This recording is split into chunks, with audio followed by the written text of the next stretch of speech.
Marrakesh, the connection. We've been to Marrakesh dozens of times over the last 5 years, and each time we go there it's like an onion.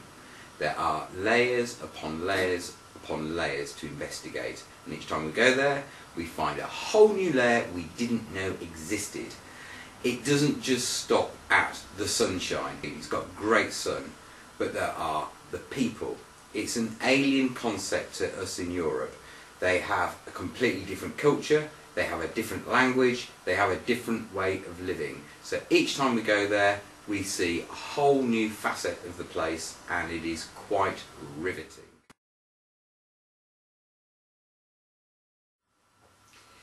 In terms of things that that scare me about buying a house in Marrakesh, I think there's a massive cultural difference.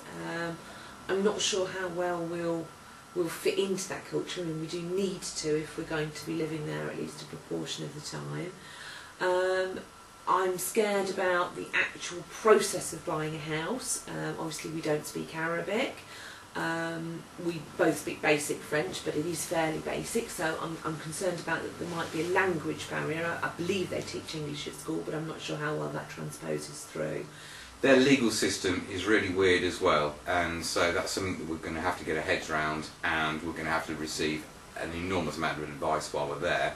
I will get a legal translator to help me through the melee of their system. And then there are silly little things that bother me.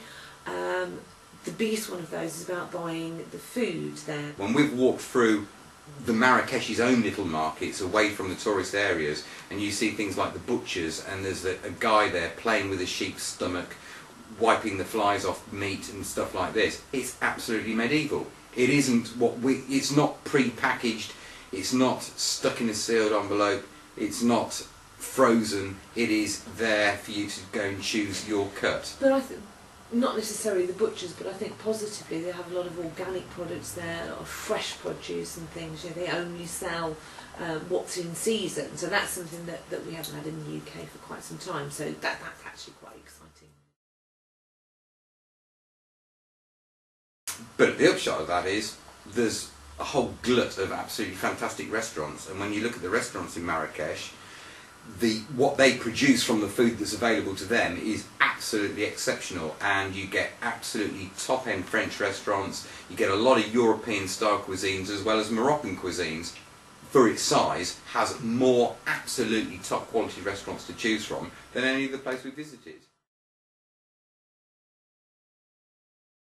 In terms of value, I mean, the main value for us would be a place to visit while we're on holiday. Or long weekends or short breaks and things like that, but I'm really keen that we rent out some of the rooms perhaps to friends and family and things, and I'm not necessarily thinking that we make money out of it, but at least if we could just sort of cover the costs of kind of having a house there. I think it's really exotic, it's really exciting. This weird and wonderful, alien, interesting place that's on Europe's doorstep, so that in itself is good.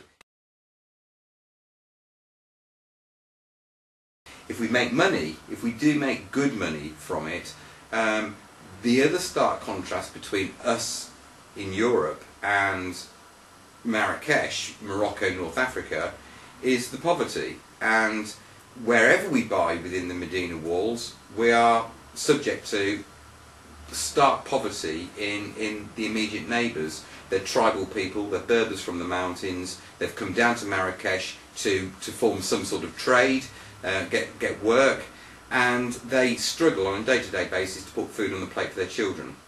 If my children get the opportunity to interact with their children, and my children get to understand a completely different culture from their perspective, that in itself is extremely rewarding. I hope we buy in the Casbah, and I hope we set up a guest house in the Casbah, because if we do, we've got friends there who've got a family similar to our children's ages, and I would love to invest some money into their education and their ongoing assistance and development, and hopefully, if the guest house is successful, future employment. So again, there's several layers of rewards that we can get, like the